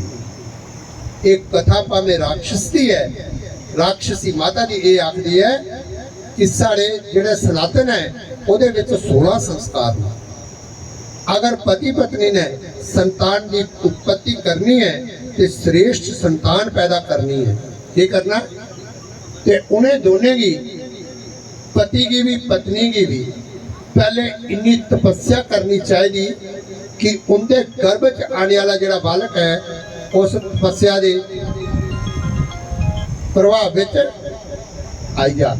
क्योंकि अभिमन्यु का दृष्टांत हमारे सामने है कि जो बालक है वो गर्भ में सारी बातों को सुनता है। माता पिता जिस चिंतन को करते हुए पिता गर्भ में बीज स्थापित करता है जिस चिंतन को करते हुए और माँ बीज को धारण करती है जिस चिंतन को करते हुए। याद रखना वो संतान पर तुरंत असर पड़ जाएगा। और फिर जिस चिंतन को करते हुए माँ उस गर्भ वाली संतान को पालती है तो गर्भ काल में उसके ऊपर असर पड़ते हैं। ध्यान से बात सुनना, थोड़ा सा रामायण में ले जाऊंगा, ज्यादा नहीं 1 मिनट की बात है। ये सब आप जानते हैं कि पुत्र प्राप्ति के लिए राजा दशरथ ने श्रृंगी ऋषि से पुत्रेष्टि यज्ञ कराया और तीनों रानियों ने अग्नि देवता प्रकट हुए, खीर का पात्र दिया और ककेई ने भी खीर ली, कौशल्या ने भी ली। दोनों ने अपनी खीर में से एक एक हिस्सा सुमित्रा को दिया। इधर उधर 2 बालक हुए, दोनों का एक एक बालक हुआ, वो जानते हैं। लेकिन मैं एक अच्छी बात वो आपको सुनाने लगा हूँ। जब कौशल्या माता ने खीर खा ली अर्थात गर्भ में संतान के बीज को स्थापित कर लिया। खीर खाने का मतलब है गर्भ में संतान के बीज को स्थापित कर लिया। तो जब राम कथा करते हैं हम तब करेंगे, लेकिन हम सुना देंगे। उस दिन से ध्यान से सुनना मेरे बच्चों, ध्यान से सुनना, ये आप गृहस्थ की जिम्मेवारी है। किसी ने मुझे पूछा, ये पंडित जी तुझे ने मुझे पूछा कि महाराज महात्मा जी ये दसो आजकल टॉप क्लास के विवेकानंद स्टाइल के साधु की नहीं पैदा हुआ दे। एक पुत्र सूटे लाने वाले, भंग मलने वाले, ताशा खेलने वाले, एक दुकाने पर जाइए 5-5 रुपए मंगने वाले, एक घटिया साधु कुछ आइए। तो स्वामी जी तुझे कोई फिक्र नहीं है साढ़े समाज का बड़ा ही है ना। मैं माता तो नहीं अपना असली ना दसना, तो निका ना नहीं पता बब्बी माता, लेकिन नहीं असली माता का नहीं पता। मैं अज पुछा था, मैं पहला अनुराधा माता का नाम था, दूई माता का भी आखना चाहिए, पर मैं बब्बी माता नहीं आखना, वो निके होंदे का नाम है। आपको बात पूछ लगा तो मेरे को पूछा उन्होंने कि ये संत बढ़िया पैदा क्यों नहीं होते। मतलब मिगी बड़ा दरंडिया, इन्हें बड़ा रोज चढ़ेगा उस बंदे की कि तुंदे ब्रह्मचारी इन्हें घटिया, ये बाजार जाइए क्या काम कर दे, गुरुकुल चुप कर दे, जला सुब्रमणी बाजार पे जाते फिर क्या करा देंगे, फिर यही लाभे होंगे। मैं आख्या गल सुनो भाई, मेरे महाराज जी भी कख नहीं आखना तो मी भी कख नहीं आखना। जे उन्हें आख्या तो फिर मैं, जे मी आख्या तो उन्हें छोड़ना नहीं। हम 2 शरीर 1 आत्मा है। लेकिन बात सुन लो, जो गृहस्थ आश्रम में बच्चा लोग, आप भी पेरेंट्स बनोगे, आपके लिए वो नर्सरी है। क्या है? इसी नर्सरी से पोता आगे जा करके इंजीनियर बनेगा, डॉक्टर बनेगा, वकील बनेगा, जज बनेगा, राष्ट्रपति बनेगा, पॉलिटिशियन बनेगा, कोई बहुत बड़ा एडमिनिस्ट्रेटिव लेवल पर जाएगा। और इसी नर्सरी से पौधा कोई ब्रह्मचर्य का पालन करता हुआ साधु बनेगा। लेकिन याद रखना, अगर पौधे को बीमारी नर्सरी में लग चुकी हो तो बगीचे में जाकर के मालिक कितनी भी सेवा करेगा, उसके प्रभाव उस पौधे पर बगीचे में भी रहेंगे। तो बोलो, उस घटिया साधु के लिए, घटिया ब्रह्मचारी के लिए मैं जिम्मेवार हूं या आप जिम्मेवार? बताइए। क्योंकि जब आप मुझे पौधा देंगे तब वो 20-25 साल का हो गया होगा, और जो उसको डैमेज आपने घर में गलत संस्कारों से कर दिया होगा, मैं रंदा रुंदा फेर के थोड़ा मुंह लगने वाला बना दूंगा, लेकिन मैं विवेकानंद कैसे बनाऊंगा? विवेकानंद बनना है तो दत्त फैमिली को पूछिए कि विवेकानंद जैसी संतान पैदा कैसे होती है। और अगर राम जैसा पुत्र चाहिए तो माता कौशल्या की बात सुना रहा हूं, पूछिए कि राम गर्भ में कैसे आते हैं। ध्यान से सुनिए। जब खीर खा ली, आप भी सुन लीजिए, तो माता कौशल्या ने अपने कक्ष को बंद कर दिया, दशरथ को भी अलाउड नहीं किया अंदर आने के लिए, और दिन रात भगवान विष्णु की आराधना करने लगी। ये देख करके राजा दशरथ चिंतित हो गए। उन्होंने गुरु वशिष्ठ को पूछा कि हे गुरुदेव, बड़ी महारानी जिस दिन से खीर खाई है उस दिन से अपने अंदर से बाहर नहीं आती, 24 घंटे विष्णु भगवान की मूर्ति को लेकर उसका ध्यान करती है, तो मुझे तो डर है कि कहीं वो घर बाहर छोड़ करके संन्यास धारण न कर ले, मेरा गृहस्थ आश्रम खराब ना हो जाए। उसके लक्षण बड़े तपस्वियों वाले हो गए हैं, वो तो गृहस्थी रही नहीं, मुझे भी अंदर आने। ये नियम है। गर्भाधान के बाद पति पत्नी दोनों को उसी दिन से ब्रह्मचर्य का पालन करना चाहिए और परमात्मा का भजन करना चाहिए, अगर श्रेष्ठ संतान पैदा करनी है तो। इधर तो लोग 15 दिन भी परहेज करने में बड़े पागल हो जाते हैं। ध्यान से सुनिए। और यही हमारी युवा पीढ़ी की गलती है। हनीमून मैरिज लाइफ का अर्थ क्या है? जिस जिंदगी में खुशहाली ना आ सके वो जिंदगी क्या शादी? शाद शब्द से ही शादी बनता है। शाद का अर्थ होता है प्रसन्नता, खुशी, आनंद, मुस्कुराना, आगे बढ़ना, लहलहाना, हरित रहना, सब्ज रहना, कभी नहीं मुरझाना, सदा खिले रहना, ये शादी का मतलब है। तो आज सुने अनुपमा माता, एक मुड़ा मेरे को आंदा है कि ओदा ब्याह हुई है, पहले रोज आंदा है, फिर ब्याह हुई है, फिर कदे कदे आवे। एक दिन आया तो मां तू रोज आंदा रहा, हूं की नहीं आंदा? महाराज मेरा ब्याह हुई है। अच्छा, मैं आख्या कने यही है तेरी घर वाली? महाराज की दसा वो चंद्रमुखी है ते हूं प्रवचन प्रवचन ओदा मुंह दिख। जल्द नवा नवा ब्याह आंदा नहीं तो मां कने भाने लाइए जात की रसोई च बड़ी जाता, भाई मेरी लाड़ी रुट्टी बना दी। ते मां आले ओ नहीं माता नहीं ना पानी पीन गेदा है, झूठ मार दे ज्यादा उधर है भाई, और रसोई बड़ा चेर लगी है। पीछे पीछे पहले चंद्रमुखी के ते फिर 1 साल बाद आए जो थोड़ा जा मुंह लड़काया जो मां क्यों होया? अही मां तेरी चंद्रमुखी का क्या हाल है? महाराज हूं चंद्रमुखी थोड़ी है, वो सूरजमुखी बनी थी। भाई सूरजमुखी वाला किस्सा गया भाई। फिर 6 महीने बीती है, पति आया तो मां तेरी सूरजमुखी का क्या हाल है? नहीं सूरजमुखी, वो ज्वालामुखी है। ज्वालामुखी तो जला ज्वालामुखी ने बच्चा पैदा करना वो भी ज्वालामुखी, हिरण्यकश्यप। फिर वो राम की होना। पहले दिन से लेके चंद्रमुखी मां कौशल्या जैसी, और बुढ़ापे की 90 साल तक भी वैसी शांत मूर्ति मां कौशल्या जैसी। तब राम आते हैं तो जिले गुरु वशिष्ठ की दशरथ ने आख्या कि मैं बड़ा परेशान हाँ। उन्हें आख्या कि दशरथ परेशान होने की कोई गल नहीं, जिस विष्णु भगवान का तेरी बड़ी रानी दिन रात ध्यान करा करती है वो तेरे घर साक्षात पुत्र रूप से जन्म लेने वाला। बात बोलो, संतान श्रेष्ठ कैसे होती है? और इधर कथा में 108 बार पिता ने नारायण नारायण कहा। बोलो क्या किया? और क्यादू बड़ी होशियार माता है, उसने नारायण नारायण कहते हुए ही उसके हिरण्यकश्यप के मुंह से नारायण नारायण बोलते ही उसके साथ संबंध बनाया और गर्भाधान कर लिया, ताकि मेरी संतान नारायण का भक्त हो। मेरा पति तो जो नलायक है सो नलायक है, कम से कम मेरे बच्चे तो अच्छे हो। इसलिए क्यादू ने इतना बड़ा संस्कारी। और फिर जब 108 बार नारायण नारायण हिरण्यकश्यप ने कह दिया, तो उसके बाद में हिरण्यकश्यप जो है उसकी दोबारा सद्बुद्धि आई और फिर वो दोबारा ब्रह्मा जी की उपासना करने के लिए चला गया। और जब भयंकर उपासना की तो देवताओं को बड़ा डर लगने लगा कि ये तो हमारे स्वर्ग को भी छीन लेगा। और देवताओं ने हिरण्यकश्यप की अनुपस्थिति में उसके राज्य पर आक्रमण कर दिया और आक्रमण करके उसकी पत्नी क्यादु को, जिसके गर्भ में बालक प्रहलाद पल रहा है, उसको भी कैद कर लिया और वो अपने लोक में ले जाने लगे। तभी रास्ते में नारद जी मिल गए।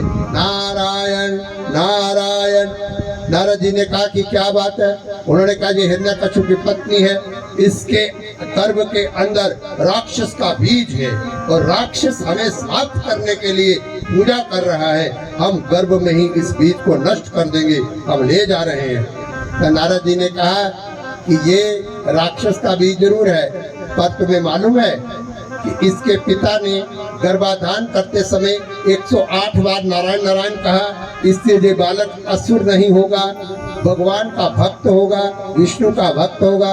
इसलिए आप इस क्यादु को मेरे पास, मेरे आश्रम में रहने दीजिए। और ऐसे देवताओं ने क्यादु को नारद जी के आश्रम में छोड़ दिया और वहाँ पर प्रहलाद का जन्म होता है, भक्त प्रहलाद का। और उसके बाद में वो नारद जी ऋषि महात्मा के आश्रम में पढ़ते पढ़ते परमात्मा की आराधना करता है, पूजा करता है, पाठ करता है। गर्भ में संस्कार, इतनी कथा सुनाने का मेरा मतलब ये था कि बालक को गर्भ में ही अगर अच्छे संस्कार मिल जाए तो बाद में उसकी जिंदगी आगे अच्छी पटरी पर अपने आप ही आ जाती है। ये कथा यहाँ पर। तो नारद जी ने फिर भक्ति हुई, उतनी देर में अनेक वर्षों तक उसने हिरण्यकश्यप ने जो है वो आराधना की और आराधना करके भगवान विष्णु को उसने और भगवान ब्रह्मा जी को हिरण्यकश्यप ने प्रसन्न किया। और प्रसन्न करके ब्रह्मा जी ने बोला कि भाई जब देखने गए तो उस समय हिरण्यकश्यप इतना भस्मीभूत हो गया था, उसके शरीर पर मिट्टी दीमकों ने वो बना लिए सारे घर, और सारा का सारा उसका शरीर भस्मीभूत हो गया था। ब्रह्मा जी को भी पता नहीं चला कि ये हिरण्यकश्यप है कि ये कौन है। और फिर बाद में जब ब्रह्मा जी ने सिर पर हाथ रखा, हिरण्यकश्यप का पुराना तेज वाला शरीर फिर वापस में आ गया। और हिरण्यकश्यप ने फिर ब्रह्मा जी को ये बात कही कि मुझे अजर और अमर होने का वरदान दीजिए। लेकिन ब्रह्मा जी ने कहा ये वरदान तो आज तक ना किसी को दिया है और ना मैं किसी को दे सकता हूँ, क्योंकि जातस्य ध्रुवं मृत्यु ध्रुवं जन्म मृतस्य च, जो पैदा हुआ है उसकी एक दिन मौत अवश्य होगी, और जो मरेगा फिर एक दिन पैदा जरूर होगा शरीर से। तो कोई भी मुझसे ऐसा वरदान नहीं मांग सकता। लेकिन वो तो असुर था और उसने इतनी आराधना करके सूक्ष्म बुद्धि को प्राप्त किया। फिर उसने ब्रह्मा जी को कहा ठीक है कि अगर मुझे आप ऐसा वरदान नहीं दे सकते तो मुझे वरदान दीजिए कि मैं ना तो पशु से मरूं, ना तो देवता से मरूं, ना ही मैं किसी अस्त्र से मरूं, ना ही मैं किसी शस्त्र से मरूं, ना ही मैं दिन में मरूं, ना ही मैं रात में मरूं, ना ही मैं अंदर मरूं, ना ही मैं बाहर मरूं। क्या हुआ? बाहर मरूं। ब्रह्मा जी ने कहा तथास्तु। ऐसा वर पाकर के हिरण्यकश्यप घर में आ गया। और जब घर में आया तो नारद जी ने केतु को भी महलों में भेज दिया। तब प्रहलाद 3-4 वर्ष के हो चुके थे और उधर षंड और अमर्त को बुलाकर के जो शुक्राचार्य जी के ही पुत्र थे, प्रहलाद जी की शिक्षा आरंभ हुई। प्रहलाद जी की शिक्षा आरंभ हुई और प्रहलाद जी जो है शिक्षा क्या लेनी थी, उनको ही उल्टा ज्ञान देने लगे। और फिर एक दिन हिरण्यकश्यप ने प्रहलाद जी को गुरुकुल से बुलाया, अपनी गोदी में बिठाया और गोदी में बिठा करके कहा कि बेटा तुम सुनाओ, तुम्हारे गुरु भाइयों ने तुम्हें क्या पढ़ाया है, तुमने क्या पढ़ा, तुम क्या पढ़ के आए, मुझे सुनाइए। और हिरण्यकश्यप बोला, हिरण्यकश्यप को प्रहलाद जी कहने लगे कि मैंने गुरुकुल में भगवान विष्णु की बहुत महिमा गाई अपने गुरु भाइयों के आगे और उनको भी सुनाई, बहुत था मुझे मारने काटने का। और एक बात और हिरण्यकश्यप ने ये कहा कि जो सबसे बढ़िया शिक्षा तुम्हें लगी वो सुनाओ। अब प्रहलाद बच्चा है, वो सोच रहा है कि मेरे गुरु भाइयों ने तो मुझे मार काट राजनीति ये वो सिखाया और ये तो कोई बढ़िया शिक्षा नहीं है, तो मैंने जो भगवान का नाम जपा वो सबसे बढ़िया है। अब बच्चे को क्या पता कि ये भगवान का दुश्मन है कि कौन है, वो सबसे बढ़िया है, तो वही मैं सुना देता हूँ। और उन्होंने कहा कि जब मुझे पढ़ा रहे थे तो मैं तो एक ही प्रार्थना करता रहा।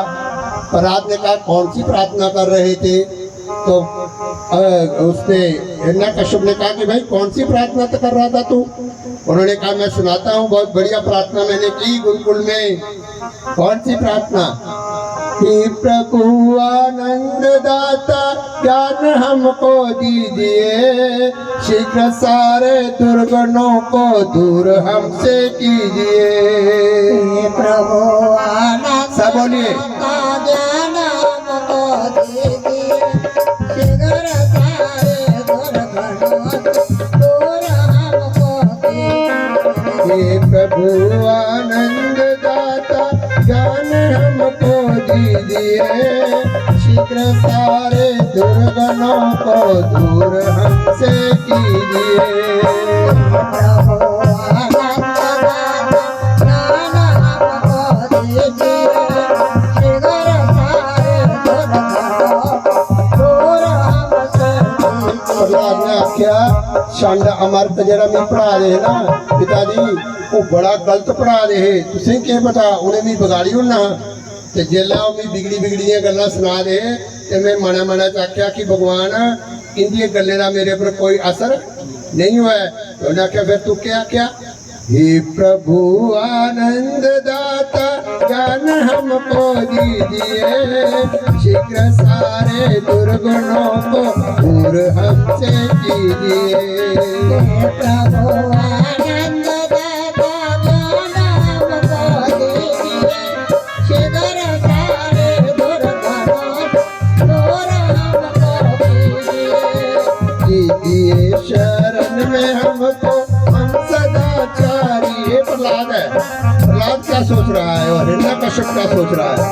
लीजिए शरण में हमको हम सदाचारी बने, ब्रह्मचारी धर्म रक्षक वीर व्रतधारी बने। प्रभु आनंद दाता ज्ञान हमको दीजिए, शीघ्र सारे दुर्गुणों दूर हमको कीजिए। निंदा किसी की हम किसी से भूल कर भी न करें, ईर्ष्या कभी भी हम किसी से भूल कर भी न करें। आपने भी घर में यही बोलना है। प्रभु आनंद दाता ज्ञान हमको दीजिए, शीघ्र सारे दुर्गुणों दूर हमको कीजिए। सत्य बोले झूठ त्यागी दिल आपस में करें, दिव्य जीवन हो हमारा यश तेरा गाया करें। प्रभु आनंद दाता ज्ञान हमको दीजिए, शीघ्र सारे दुर्गुणों दूर हमको कीजिए। जाए हमारी यूं ही प्रभु लोक के उपकार में हाथ डाले ना हम कभी भूल कर अपकार में। प्रभु आनंद दाता ज्ञान हमको दीजिए, शिवर सारे दुर्गणों से दूर हमको कीजिए। और इन्ना कष्ट मांगना और क्या सीखा और ये आख्या प्रेम से हम गुरुजनों की नित्य ही सेवा करें, प्रेम से हम संस्कृति की नित्य ही वृद्धि करें। हे प्रभु आनंद दाता ज्ञान हमको दीजिए, शिवर सारे दुर्गणों से दूर हमको कीजिए। हे प्रभु आनंद दाता ज्ञान हमको दीजिए, शीघ्र सारे दुर्गणों को दूर हमसे कीजिए। हे प्रभु आनंद दाता ज्ञान हमको दीजिए, शिवर सारे दुर्गणों से दूर हमको कीजिए। हे प्रभु आनंद दाता। भैया कीर्तन आप सुनिए भगवान जी का, फिर आगे प्रसंग सुनाते हैं।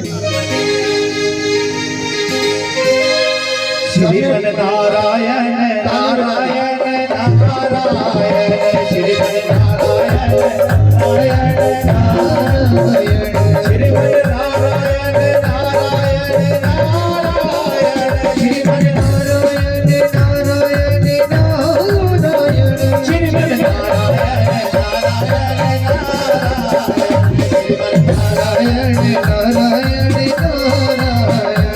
नारायण नारायण नारायण,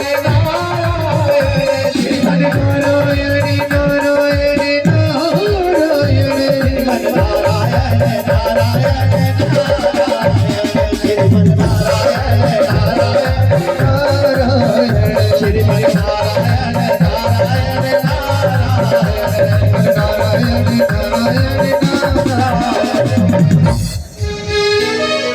बोली वृंदावन में हरि लाल की जय, सियापति रामचंद्र भगवान की जय। कि मैं छोड़ राम राम हो, मैं छोड़ राम राम हो, कि मैं छोड़ राम राम हो, मैं छोड़ राम राम हो। ये नाम बना दो, ये नाम बना दो,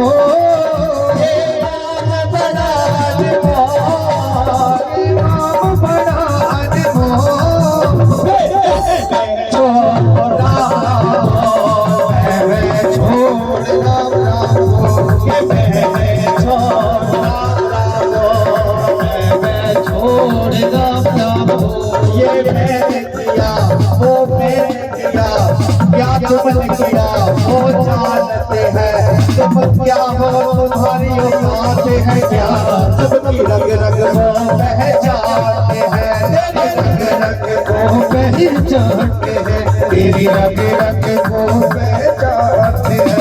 जिसने खुद पर अभिमान किया, जिसने खुद पर अभिमान किया, जिसने खुद पर अभिमान किया, जिसने खुद पर अभिमान किया, फिर हो उसका बिस्तर को मैं छोड़ राम राम को, मैं छोड़ राम राम को। रावण भी मैं करता था, रावण भी मैं करता था, असल शीश कटे वो मारा गया, शीश कटे वो मारा गया। कवि गुरु महाराज ने कथा सुनाई, हिरणाकश्यप को चांदों पर रख कर दासी से मारा गया, दिया सासों वाले पिछड़ा एक दिन, ये पिछड़ा एक दिन उड़ जाए कदम का पिछड़ा खोल, मैं छोड़ राम राम, मैं छोड़ राम राम।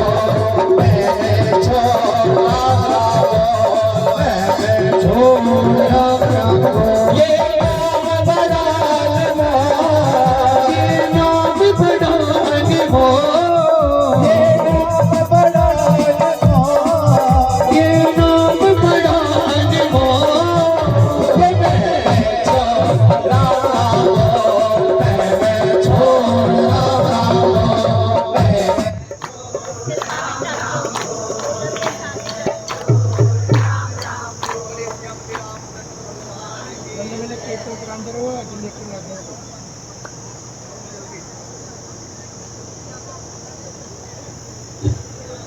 राधे राधे गोविंद गोविंद राधे राधे राधे गोविंद गोविंद राधे राधे राधे गोविंद गोविंद राधे राधे राधे गोविंद गोविंद राधे।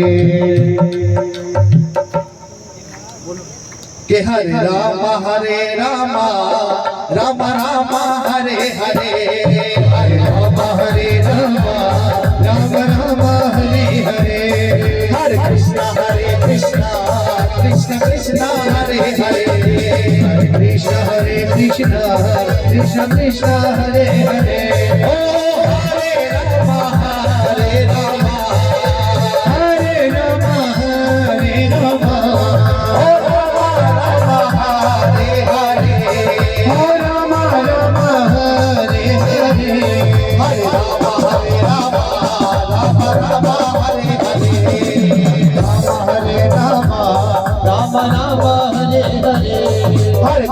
हरे कृष्णा कृष्णा कृष्णा हरे हरे, हरे कृष्णा कृष्णा कृष्णा हरे हरे। ओ हरे राम हरे राम हरे राम हरे राम, ओ राम हरे हरे, हरे कृष्णा हरे हरे, हरे राम हरे राम राम हरे हरे, हरे राम राम हरे हरे, हरे कृष्णा कृष्णा कृष्णा हरे हरे, कृष्णा कृष्णा कृष्णा हरे हरे। ओ हरे राम हरे राम हरे राम हरे राम, ओ राम हरे हरे, हरे राम हरे हरे, हरे राम हरे राम हरे हरे, हरे राम हरे राम हरे कृष्णा कृष्णा कृष्णा हरे हरे, कृष्णा कृष्णा कृष्णा हरे हरे, हरे राम राम राम हरे हरे, हरे राम हरे राम राम हरे हरे, हरे कृष्णा कृष्णा कृष्णा हरे हरे।